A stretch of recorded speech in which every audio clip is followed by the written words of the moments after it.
Hello everybody. तो मैंने आज से सोचा है कि मैं आप लोगों को इंग्लिश के लेक्चर्स के थ्रू इंग्लिश सिखाऊंगी।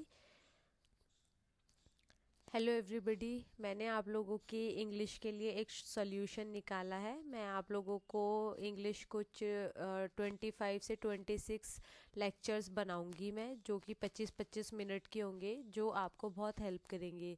देखिए, जो मैं इंग्लिश आपको यहाँ पे सिखाने वाली हूँ, मैंने खुद बुक्स को थोरोली पढ़ा है, उससे सीखा है, समझा है। और जितना मैं सीख पाई हूँ, समझ पाई हूँ, मैंने सोचा चलिए आप सबके साथ वो चीज़ शेयर करते हैं। तो मैंने ये आज का मैं एक इंट्रोडक्शन वीडियो बना रही हूँ।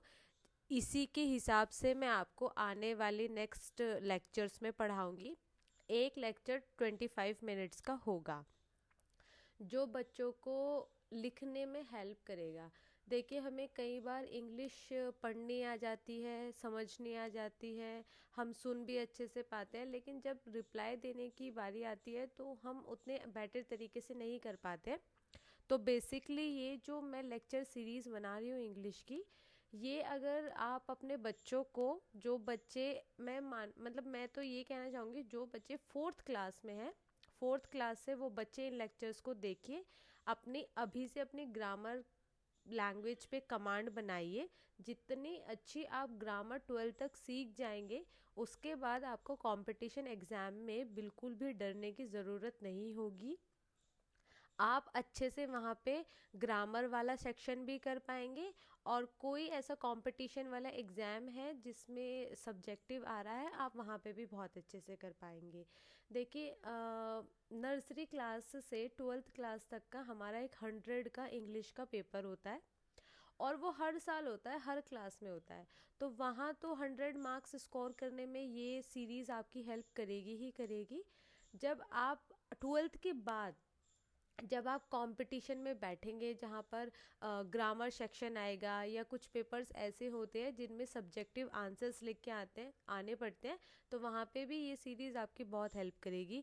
तो आप इसको कंटिन्यूटी में देखिएगा, और पेशेंस बनाए रखिए, कंसिस्टेंसी बनाए रखिए। तो एक दिन आपके लिए बहुत ही ज़्यादा फ्रूटफुल साबित होगी। तो चलिए आज का लेक्चर हम शुरू करते हैं।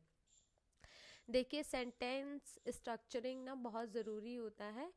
मैंने देखा है बहुत सारे कोचिंग इंस्टीट्यूट्स में बच्चों को ना सिर्फ सेंटेंस डायरेक्ट याद करा लेते हैं, लेकिन मुझे ऐसा लगता है कि हमें उन्हें बनाना सिखाना चाहिए कि कैसे हम सेंटेंस का फॉर्मेशन करते हैं।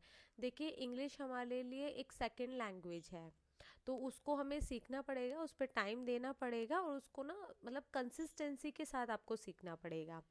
तो मेरा जो प्रोसीजर रहने वाला है आपको यहाँ सिखाने के लिए, उसके लिए मैंने एक इंडेक्स बनाया है, जो इंडेक्स आपके सामने स्क्रीन पर है। मैं आपको जो इंग्लिश सिखाऊंगी वो दो तरीके से सिखाऊंगी। एक में आप सेंटेंस स्ट्रक्चर करना सीखेंगे, और एक में हम अलग अलग तरीके के वोकैबलरी सीखेंगे। मैंने इंग्लिश को दो हिस्सों में बांट दिया है। एक में आप सीखेंगे राइटिंग, और एक में हम सीखेंगे वर्ड्स की ग्रामर, कि हमें हर एक वर्ड कहाँ, किस प्लेस पे, एग्जैक्ट किस प्लेस पे हमें वो इस्तेमाल करना चाहिए, यूज़ करना चाहिए। बहुत सारे लोगों को मैंने देखा है, वो कहते हैं अपनी ना वोकैब बढ़ाइए, अपनी ना वोकैबलरी को बढ़ाओ तो आपको आ जाएगा। नहीं यार, वर्ड्स की भी एक ग्रामर होती है, जिसमें आपको ये पता होना चाहिए नाउन्स किन्हें कहते हैं, प्रोनाउन किन्हें कहते हैं, एडजेक्टिव्स क्या होते हैं, एडवर्ब्स क्या होते हैं, तभी तो आप उसको कर पाएंगे अच्छे से। तो मैंने अभी आपके लिए जो फर्स्ट लेक्चर है आपके सामने, इसमें है सेंटेंस स्ट्रक्चरिंग। इसमें मैंने आपको सिर्फ सेंटेंस के बारे में बताया है। वर्ड्स वोकैबलरी जो मैं आपको बता रही हूँ, एक वर्ड्स वाली ग्रामर, उसके लिए मैं अलग से लेक्चर लेके आऊँगी। तो उसमें मैं आपको हर एक चीज़ के बारे में बताऊँगी, वो आप वहाँ देखिएगा।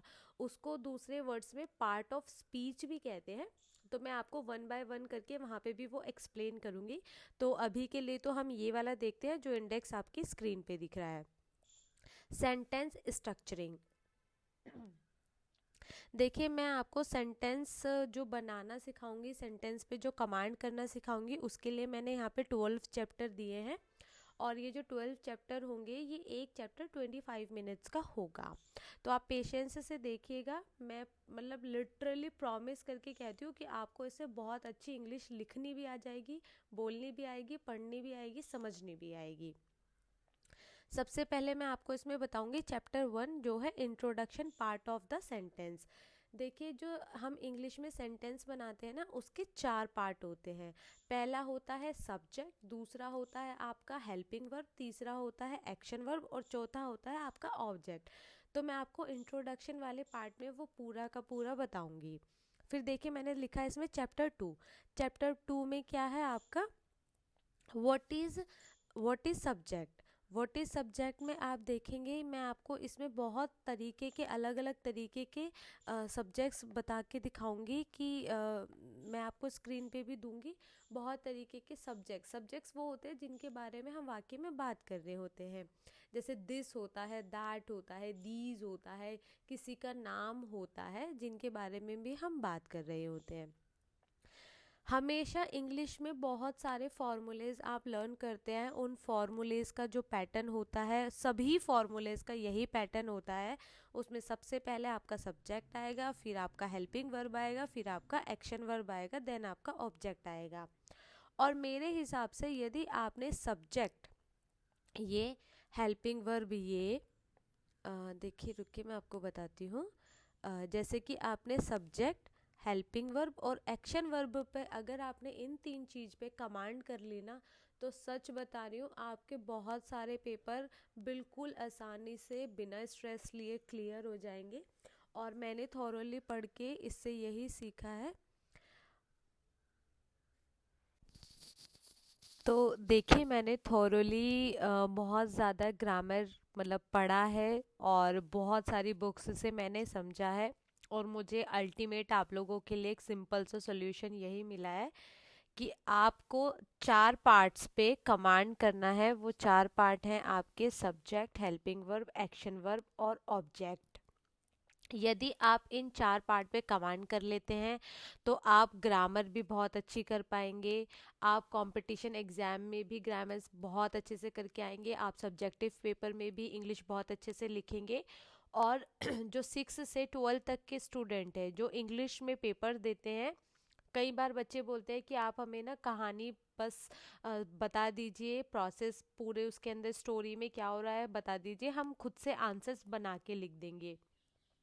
तो मेरी पेरेंट्स से आपसे बहुत ज़्यादा रिक्वेस्ट है कि आप अपने बच्चों को ये वाले लेक्चर्स मेरे दिखाइएगा। अगर आपका बच्चा, मैं तो बोलती हूँ 4th क्लास से आप उनकी इंग्लिश की ये क्लासेस शुरू कर दीजिए, तो वो 12th तक इस पैटर्न में इतने ज़्यादा इंगेज हो जाएंगे कि उनकी ना टिप्स पे हो जाएगी। और मेरा ऐसा मानना है नर्सरी क्लास से लेके ग्रेजुएशन तक, नर्सरी क्लास से लेके ग्रेजुएशन तक हमारे 100 मार्क्स का इंग्लिश का पेपर आता है, जिसमें हमारी ग्रामर भी आती है और सब्जेक्ट भी आती है। तो क्यों ना एक बार उसको अच्छे से सीख के उस पर अच्छी कमांड कर ली जाए।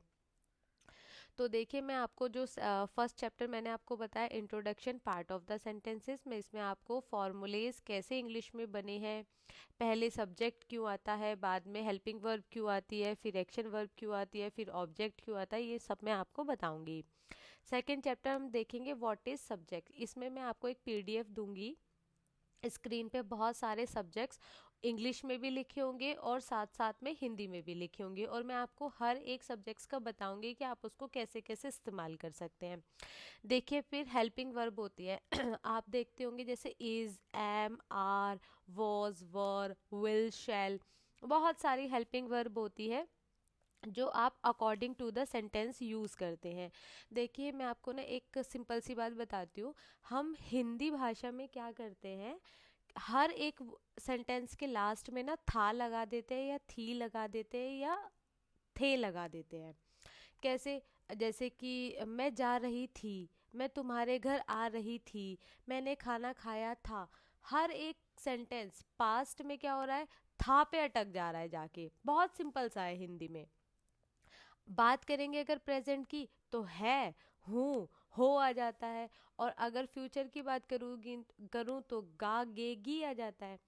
लेकिन जैसे पास्ट में हर एक सेंटेंस में हिंदी में था आ रहा है, थी आ रहा है, थे आ रहा है, ऐसे इंग्लिश में ना ये चेंज हो जाते हैं।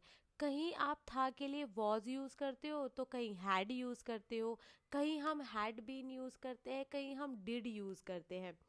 तो ये सारा जो कॉम्प्लिकेशन है मैंने आपके लिए एकदम सिंपल वे में बनाया है। आने वाली सीरीज़ में, आने वाली क्लासेस की सीरीज़ में मैं आपको बताऊंगी वो कैसे कैसे हो रहा है। तो आप मेरे लेक्चर की सीरीज़ देख लीजिए, जिसमें मैं सेंटेंस स्ट्रक्चरिंग में आपको 12 चैप्टर कराने वाली हूँ। पहला वाला है आपका आने वाले सीरीज़ में मैं आपको 12 चैप्टर कराने वाली हूँ, जिसमें कि पहला है आपका introduction part of the sentences, second है subject, then helping verb, then action verb, then object, then W H family. फिर यहाँ से आपका जो होगा ना वो मेन शुरू हो जाएगा, जो कि होगा आपका सिंपल सेंटेंसेस।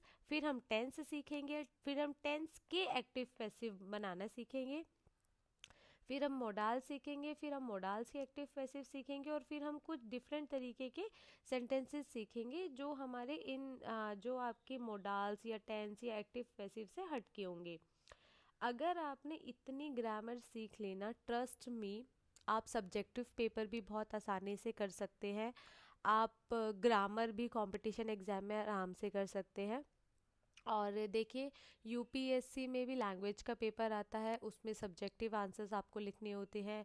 बहुत सारे पीएससी एग्जाम्स है जिसमें आपको सब्जेक्टिव आंसर्स लिखने होते हैं, और बहुत सारे ऐसे एग्जाम्स कंडक्ट हो रहे हैं ऑल ओवर इंडिया कि जिसमें आपको सब्जेक्टिव आंसर्स लिख के आने होते हैं। लेकिन बच्चे ना था थे थी के अकॉर्डिंग कि वहाँ पे वॉज लगाए कि हैड लगाए, वर लगाए कि हैड बीन लगाए, तो इसी में कंफ्यूज रहते हैं। मैं आपकी कंफ्यूजन दूर करूँगी, लेकिन आपको मेरे साथ बने रहना पड़ेगा। ये 12 चैप्टर मेरे साथ थोरोली करने पड़ेंगे, एंड ट्रस्ट में ये आपकी बहुत हेल्प करेंगे।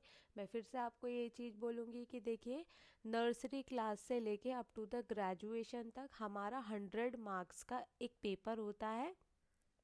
जिस पेपर की आपको अलग से तैयारी ना करनी पड़े, तो आइए मेरे साथ कंटिन्यूटी में सीखिए, कंसिस्टेंसी दिखाइए, और देखिए आपके मतलब हर क्लास में आपके 100 मार्क्स तो बने ही बनेंगे। बाकी सब्जेक्ट्स पे फिर आप बैठ के अच्छे से कंसंट्रेट करके पढ़िए, ये 100 मार्क्स तो रहे। और बाकी आपने और सब्जेक्ट्स पे भी मेहनत कर ली, तो सोचिए आपकी परसेंटेज कहाँ जाएगी, और आपके कॉन्सेप्ट कितने क्लियर होंगे, और आपको आगे ड्रीम जॉब कैसे मिलेगी। तो चलिए मेरे साथ बने रहिए आगे की सीरीज़ में। मैं बहुत जल्दी से जल्दी कोशिश करूँगी आप लोगों के लिए ये सारी सीरीज़ कंप्लीट करूँ, ये सारे चैप्टर्स कंप्लीट करूँ। एंड ट्रस्ट मी, मैंने बहुत ही सिंपल वे में सीखा, और मैं बहुत ही सिंपल वे में आपको सिखाऊंगी। मेरी सारे पेरेंट्स से भी यही रिक्वेस्ट है। देखिए, मैं ऑफलाइन अपने घर में भी बच्चों को इंग्लिश पढ़ाती हूँ, मुझे वहीं से ये इंस्पिरेशन मिली है कि मैं ऑनलाइन प्लेटफॉर्म पे भी आके जिन बच्चों तक मैं रीच नहीं कर पा रही हूँ, या जिन्हें इंग्लिश से डर लग रहा है, उन तक मैं अपनी रीच पहुँचाऊँ, आप सबकी हेल्प करूँ। तो आप मेरा ये लेक्चर सीरीज़ देखिए, एंड मुझे कमेंट सेक्शन में बताइए कि आपको कहाँ कहाँ प्रॉब्लम आती है। मैं उन सभी पर भी आप लोगों के लिए लेक्चर लेके आऊँगी। तो आज के लिए इतना ही, मिलते हैं नेक्स्ट चैप्टर में, जो मैं फर्स्ट चैप्टर शुरू करूँगी, introduction part of the sentence. ये आपको मिलेगा मेरे नेक्स्ट लेक्चर सीरीज़ में। आज के लिए इतना ही, बाय।